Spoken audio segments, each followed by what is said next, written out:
Ya, teman-teman, kita akan membahas lagi karena belum ada untuk update-annya, maka kita akan bahas untuk harga wajar sebuah emiten ya. Ini dari teman kita ya. Kita bacain dulu komentarnya. Bahas temas LK untuk LK untuk kuartal 4 sudah rilis. Lebih baik dari kuartal 3 tapi saya masih sideways. Ya, ini dari sama ya dari Bro Eko juga masih downtrend. Oke, kita bahas ya teman-teman ya. Kita mulai dari masih downtrendnya dulu. Nah, masih downtrend betul 10 tahunan, saya jarak 10 tahun masih downtrend betul, masih downtrend. Dan ini baru kemarin tanggal berapa nih?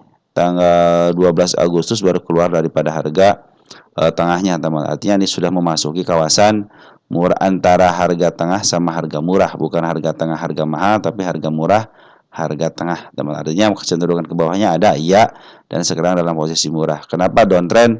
Perhatikan sudah 2 kali tahun 2022 di up sampai ke level 318-19.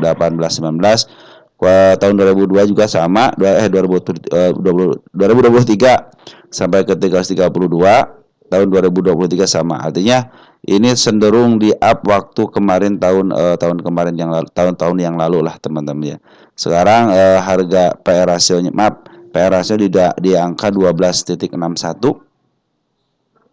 Terus di sini juga PR ratio 11, artinya masih cenderung tidak terlalu murah teman-teman, masih standarnya segini teman-teman ya, kan minimal di bawah 10 gitu kan, atau enggak 10 lah. Kalau sekarang masih posisi mahal. Kalau lihat dari sini juga secara PR ratio selama 12 bulan ini 10 tahun ini 3 tahun ini teman-teman hanya kisaran 12,61. Artinya tidak terlalu murah teman-teman untuk harga rata-ratanya. Ini mungkin di bawah 12,61 itu 11 ya, mungkin sekarang di harga sekarang teman-teman ya, karena di harga sekarang. Makanya kalau pengen murah ya nanti di sini teman-teman di angka 27 perak. Tapi mungkin karena emiten ini istilahnya lagi di downtrend kan teman-teman, maka kita akan hitung harga wajarnya berapa sih ini gitu kan. Tahun kemarin mengacu kepada tahun kemarin di 121 teman-teman ya, sama PBB-nya 238. Nah, dia bagian dividen enggak? Coba cek bagian dividen enggak dia. Bagian dividen 8 perak teman-teman, lumayan ya. Nah, kita juga nanti akan hitung teman-teman. Oke. Sekarang net income-nya 269 miliar. Betul, dibandingkan dengan kuartal sebelumnya tahun 2023 lebih besar teman-teman. Kuartal sekarang lebih besar. Kuartal 3 dari 235 ke 124 menurun. Kuartal 2 138 ke 133 menurun. 259 ke 147 menurun. Artinya hanya kuartal 4-nya aja yang cenderung luar biasa untuk tahun 2024. Kita lihat revenue. Revenue-nya kuartal 4-nya 1,1 triliun ke 1,0, berarti maaf, dari 1,0 triliun ke 1,1 triliun, artinya ada peningkatan. Dari 1.120 ke 1.118 ada penurunan. Dari 990 ke 1,036 triliun ada peningkatan. Kuartal satunya ada penurunan teman-teman ya. Nah, jadi teman-teman secara revenue itu kuartal 4 bagus sama kuartal 2 ya. Kuartal 2 juga bagus teman-teman ya. Tapi kalau setelah net income hanya kuartal 4 aja yang bagus teman-teman. Selain lainnya ada penurunan. Nah, kita tadi sudah bicara soal PR ratio teman-teman ya. PR ratio sekarang 11.18, artinya belum tentu murah teman-teman, karena standar murah itu kan di 10 atau enggak di bawah 10. Yang di bawah 10 juga belum tentu murah. Kita harus lihat PR ratio selama 3 tahun. Ya, kalau setelah 3 tahunnya dia contohnya sekarang 11 dari 12 kan cuma sedekat dekat doang teman. Kecuali kalau PR rasio sekarang itu 5 terus rata-ratanya 10 atau enggak 20, nah itu kan cenderung keren teman-teman ya. Kalau ini masih standar aja teman-teman ya. Untuk PBB-nya 2,75 cenderung kalau bagian DPR cenderung tidak terlalu mahal teman-teman ya. Harga bukunya berapa sekarang? 48 perak. Untuk ROI-nya 24%. Bagus teman-teman, ini ROI-nya bagus 24%. DER-nya cuma 0,36, artinya sedikit lagi yang di standarnya 0,5, artinya hutangnya ada teman-teman, hutangnya ada ini ya. Terus untuk dividennya 8 perak, cash-nya ada 670 miliar.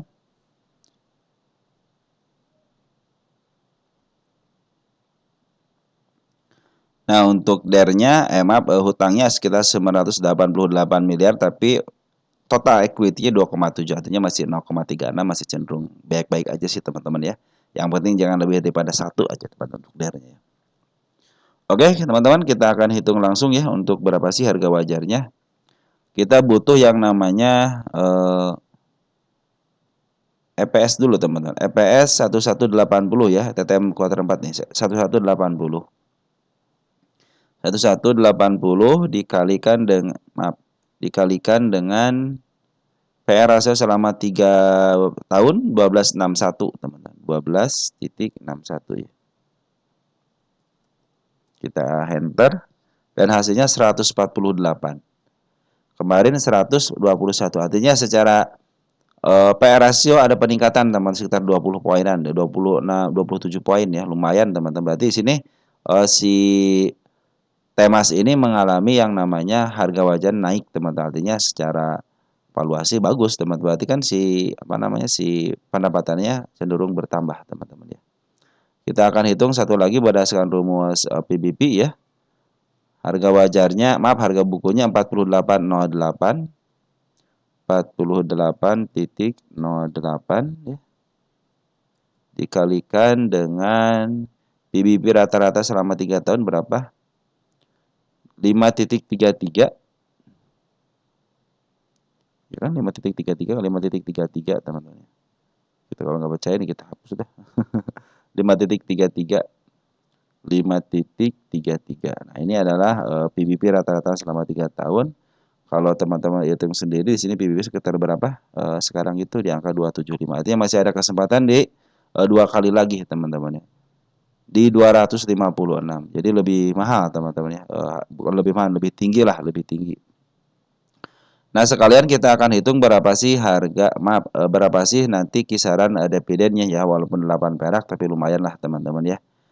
Terus berapa sih DPD-nya? Tinggal gini aja teman-teman, EPS yang sekarang nih, EPS yang sekarang 1180 dikalikan aja 67,78. 11.80 11.80 dikalikan 6778. 67,78%. Kita kasih sama dengan kita enter di 7,9 perak teman-teman ya, kurang lebih lah 7,9 atau enggak 8 perak, nggak terlalu jauh teman-teman ya. Nah, satu lagi kita akan hitung berdasarkan rumus yang kedua, yaitu pembanding dulu 8 dibandingkan dulu sama 1373. Tapi kalau EPS-nya cenderung menurun teman-teman ya dari tahun sebelumnya ya. 13 ini 11 ya. Jadi tinggal 8 dibagi 1372. 8 dibagi 13.72 ya. Sama dengan kita kalikan 100. Tekan 100. Dapatlah sekitar 58%. Nah, sekarang tinggal 1180 teman-teman ya. 11.80 dikalikan dengan AC teman-teman. 58%. 58%. Hasilnya sekitar 6 perak teman-teman. Jadi cenderung menurun teman-teman. Tapi ingat teman-teman. Setiap dividen itu biasanya berdasarkan keputusan dari RUPS teman-teman. Jadi ini hanya perkiraan aja berdasarkan asumsi ataupun perkiraan tahun yang lalu teman-teman ya. Oke, kita akan catat di sini dulu ya, baru kita akan bercerita sebentar ya. Nah, teman-teman sudah saya tulis ya di sini ya, harga wajar untuk PR ratio 148 lebih meningkat ya. Setelah PBB juga meningkat, perkiraan DPD-nya 7,9 dan 6,8 ditulis tanggal 05/03/2025. Nah, kalau kita hitung dari yang terakhir aja 6,8%, berapa persen itu? 6,8 dibagi dengan harga sekarang 132 ya. 132 sama dengan sekitar 5%-an ya. Ya, sekitar 5%-an teman-teman, teman-teman dapatkan kalau beli sekarang gitu ya. Oke teman-teman, kita akan melihat dari sisi yang lain ya. Kita kasih tanda untuk penurunannya. Ini area penurunan di angka 129 teman-teman. Di sini cenderung kuat. Di sini kuat teman-teman, seekor kembarnya kuat. Di sini ada seekor merah di angka 125. Nah, ini ada area penurunannya. Kalau kenaikan mana sudah jelas teman-teman di sini ya. Ini cenderung ditahan ya di angka 134 ya, cenderung tidak mau lepas daripada itu, ternyata terdapat tekanan-tekanan teman-teman. Ini sudah bikin step 1, step 2, step 3, nah mudah-mudahan di step 4-nya bisa berlanjut ya. Nah, secara pungutan bagaimana bandar lokal cenderung ngambil, perhatikan bandar lokal cenderung ngambil. Foreign bagaimana, bandar foreign sudah ngambil juga sama teman. Cuma dia sudah mulai jarang-jarang, bulan Januari jarang, Januari juga jarang, ada lagi 14 Februari jarang, bahkan sudah mulai jarang dikit, cuma ngambil dikit-dikit aja teman-teman, tidak terlalu signifikan. Dibanding dengan pengambilan seorang bandar lokal, teman, ternyata bandar lokal lebih banyak ngambilnya ya. Walaupun dia keluar, ngambil lagi, keluar, ngambil lagi, tapi secara pengambilan dia lebih bagus ya. Dia lebih hampir intens ya, hampir tiap hari dia ada transaksi untuk di bandarnya. Selanjutnya bagaimana kalau teman perhatikan dari segi itu gitunya. Dari lihat dari pundak catnya teman-teman, ini kan lagi posisi downtrend teman-teman ya, lagi posisi downtrend dan dia sudah lepas daripada harga tengahnya, artinya cenderung sekarang agak murah dikit teman-teman ya. Nah ini biarkan aja teman-teman ya, ini kan ada tanda-tanda penurunan, lebih baik dia menuntaskan PR-nya dulu biar turunnya agak dalam dikit dan minimal ke PR ratio 10 teman-teman ya, biar si bandar juga enak ngambilnya gitu kan. Tapi kalau mau naik ya silahkan aja. Mungkin bisa nanti targetnya ke angka sini teman, ke angka 143, di situ ada yang namanya si kepala merah. Target di sini aja, jangan jauh-jauh. 152 juga sudah bagus teman-teman ya. 152 dari sini ya. Nah, dari sini sudah bagus. Kalau dia break di area situ teman-teman, saya punya tahanan sampai ke area berapa nih? Nah, ini targetnya sini teman-teman. Bahkan bisa sampai ke 180, ada nggak? Ya, sampai 180 teman sini targetnya ya. Jadi kalau lagi downtrend seperti ini, teman teman kan emas sudah mulai di bawah akhirnya udah bagus. Lumayan kan cuan dikit teman-teman, dari 132 bisa dijual di angka 140-an lah ya. Karena kebaik tinggi 141, tidak satu ya jual 130 juga udah bagus. Kalau sekarang kalau teman perhatikan ya, ini masih menerobos teman-teman, masih menerobos MA-nya. MA-nya lagi menerobos karena jadi belum ada tanda-tanda istilahnya dia mau up karena belum di bawah candle. Kecuali kalau besok atau ya besok teman-teman, besok dia sudah mulai EMA di bawah karena lagi menuju ke atas, mungkin dia akan ada kenaikan. Tapi secara EMA sih masih menuju ke bawah teman-teman ya. Cuman tinggal disodokkan aja baru tuh dia suka dibelokkan teman-teman. Yang penting ini sekiranya nebus EMA 200 aja teman-teman. Itu cenderung akan uptrend lagi. Cuman kalau uptrend sekarang kalau perhatikan teman-teman dia terlalu pendek teman-teman ya. Lebih baik ke bawahin dulu, nanti kalau sudah di bawah udah enak, udah sekitar PR rasionya 5, 6 lah gitu teman-teman ya, mungkin itu akan menjadi lebih baik lagi gitu. Jadi nanti target ke-12-nya itu sangat berasa teman-teman ya. Kalau sekarang kan target ke angka 12-nya sedikit cenderung tanggung lah teman-teman ya. Oke teman-teman, untuk tema seperti itu ya. Jadi sebenarnya tema ini dalam posisi dia itu masih downtrend teman-teman, masih downtrend. Kalau kita lihat dari pundak chartnya masih bawah posisi downtrend ya. Bahkan si ekor-ekornya sudah mulai dilewati. Mulai ini ekor di sini sudah dilewati sampai di sini. Ya. Nah, tinggal ini dia sudah bikin dua apa namanya? Dua step, step 1, step 2, step 3 di sini ya. Nah, ini kalau dia tidak tertembus lagi besok di sini teman-teman di angka 129 ya.